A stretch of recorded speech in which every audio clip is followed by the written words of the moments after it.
Flagg and the Mavs, they face the Lakers and Bronny James. We start midway through the first quarter. Mavs trail 3. Flagg grabs the ball, goes coast to coast, throws it down. That was nasty. That's how you get your first basket. You think so? Just casual. Next Mavs possession, Flagg drives, steps back, Jay. That is pretty. Love that. Step back there. Look, his teammates there, Kyrie's there. Up court pass, lays it in. Toughness. All right, let's go to the second quarter. A minute into the second. Flagg drives. He looks to jam the ball, but he's, yeah. How you feel about that? Go strong. He got a little too cocky. Next Mavs possession, Bronny James on him. Flagg tries to back down James. Stands his ground.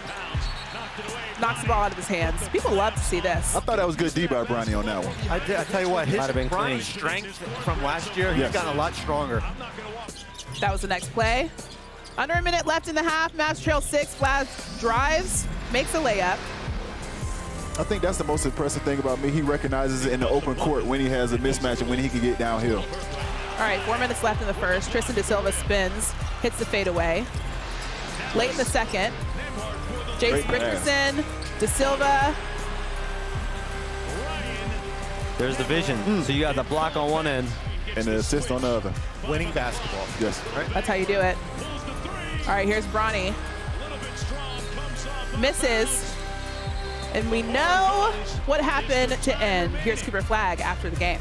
You know, the coaches, they had a lot of confidence in me. They've been telling me they want me to, you know, experiment, try some new things. And I was trying to be aggressive. You know, that's new for me too. You know, I would say that might be one of the worst games of my life.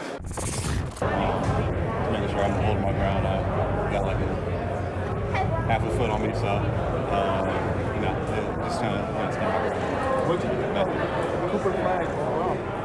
He's great. I mean, I watched him all in college.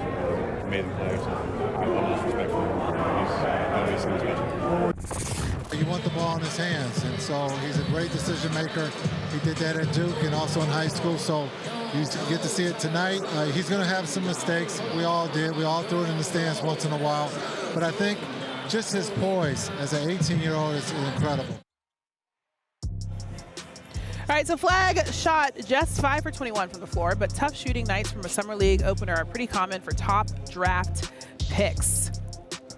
Victor Wembanyama went 2 for 13 in his debut before starring in his second game, while Cade Cunningham made only 5 of 17 shots in his opener. I didn't give us a proper introduction. Christine Williamson, Bobby Marks, Charania, and Udonis Haslem here. Start with the good, UD. What did you see from Cooper that you liked last night? Well, the defense, his activity defensively. Oftentimes, and everybody on this panel could tell you, it's hard to get young guys to play weak side defense, to take your 2-9, which is people at home, be in the paint when the ball's on the other side. You see his first steal was him from being on the help side, getting out on the break. You see the block. That's once again him being on the help side, being the low man, getting that block, and then getting out in transition and not just going downhill, being overly aggressive, making the right play at the right time. I know he felt like that was the worst game of his career. Cooper, you probably going to have worse games in the NBA, but that is not a bad game to start with. That is something that we see, and guys that know basketball say, okay, that's something to work with. You got something there, Dallas. I thought him being uncomfortable was probably the most important thing I saw. And before the game, I walked out with Jason Kidd, and I said, we're going to see him at point guard. And he goes, first possession. And you saw that with Cooper. And basically what the Lakers did, they threw a double at him. I've never seen that before in a summer league game. They threw a double at him. And we saw him primarily at point guard. And you know that this is about experimenting. Summer League is all about experiment. We can throw 5 for 21 out the window. It's about putting a player in an uncomfortable position, kind of getting him out of his comfort level. And we saw that. And what I'll remember from this game is the block and then the transition as far as the assist to win this game. Do you remember your first game, UD, ever playing in the NBA? Because I would imagine there's not only the pressure of playing for the first time, but when you think about how much pressure Coop has, I know we said he doesn't have that much pressure. He's going to the Mavs. But wouldn't that be a factor in how he played last night?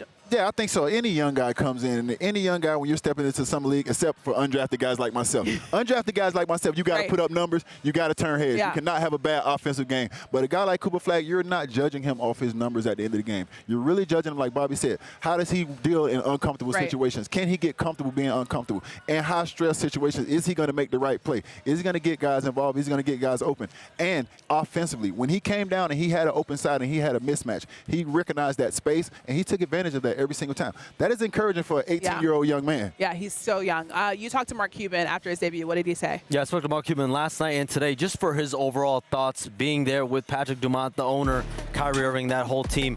He said to me that Cooper Flagg is a far better passer than they anticipated when he came in for Summer League workouts. He said his size, vision, his IQ, they're already elite. They feel like every single game that goes by, Mark Cuban said, he's going to learn more and more about the game. He was getting to his spots. He was getting his shots off. He was making an impact on both ends of the floor. Those are all positive signs for a template for him moving forward. UD, when you think about Coop's game, a lot of people said he didn't have weaknesses, but what is something that you think he should work on, if anything? He's got to get a little stronger. We watched him try to back down Bronny, and he wasn't really moving Bronny. Yeah. And Bronny's, a year removed from college, right. But also he came out early, too. So these are two young men, but that's nothing to really worry about because most young guys, when they come in this league, they have to adjust to the physicality. They have to adjust to the strength. You're not playing against kids anymore. You're playing against grown men. You have to guard your yards. So understanding just the physicality of the game, getting stronger, that's something that will come with time. I think Jason Kidd and Dallas Mavericks understand that. Sun star Devin Booker has agreed to a 2-year projected $145 million maximum contract extension with the franchise through the 2029-30 season, the highest annual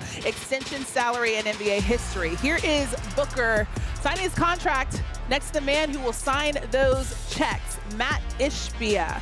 So here's the thing. Booker's $72.7 million projected average annual value passes SGA's Supermax deal for the highest in NBA history. And as you can see here, no deal had even reached $63 million per year before this week. Shams, what exactly does this mean for Booker and the Suns? Christine, for starters, Devin Booker is Mr. Phoenix. I'm told the entire Suns roster flew out Wednesday to be there for him, to celebrate and honor his extension. I'm told they surprised him with a team dinner at Delilah at the Wynn.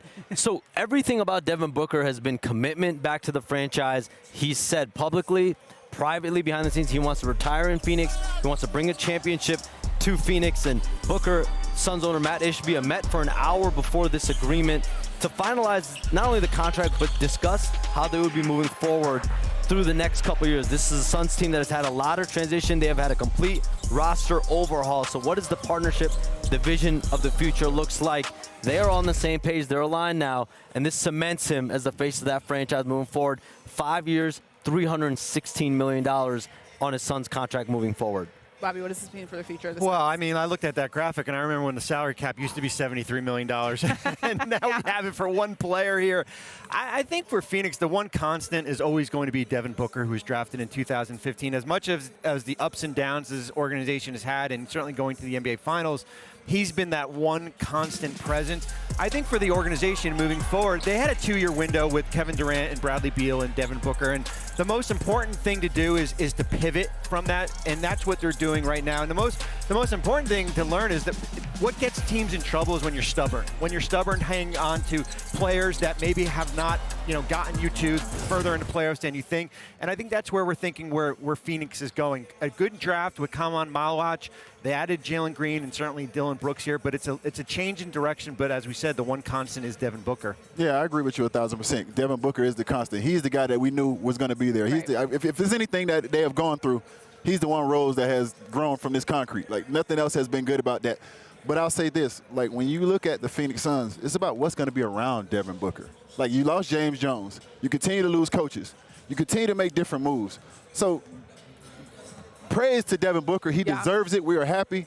But that does nothing for me. Yeah. I need to see what you're going to put around him.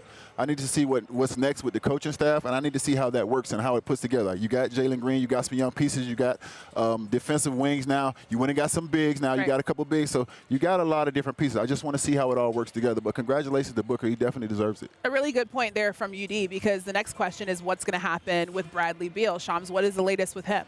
The Suns are working through a resolution on his future. These are conversations that have been going on. You think about buyout via stretch and waive. But Bradley Beal also has a lot of say in this as well. If they're going to stretch his contract, he would have to give up about $13.9 million. And then the other side of that is finding the next home. So these are conversations that are very fluid. They're ongoing. A lot of it is on Brad Beal, his representation, Mark Bartelstein at Priority Sports, and the Suns working together to figure out just exactly when and if there is a resolution, if he is departing, where for Bradley Beal to where he's going to give up that amount of money in a buyout. In my opinion, I kind of look at this as similar to the Kuminga situation. It's time for Brad to go somewhere else where he can be free mentally as a basketball player and be his best version. I told you this before. We're sensitive. We want to be wanted. We want to feel like you want us on your team. Once that has lost from a basketball player, it's better off just for us to go somewhere else. Yeah. We know how the Suns' season ended last season. It wasn't great.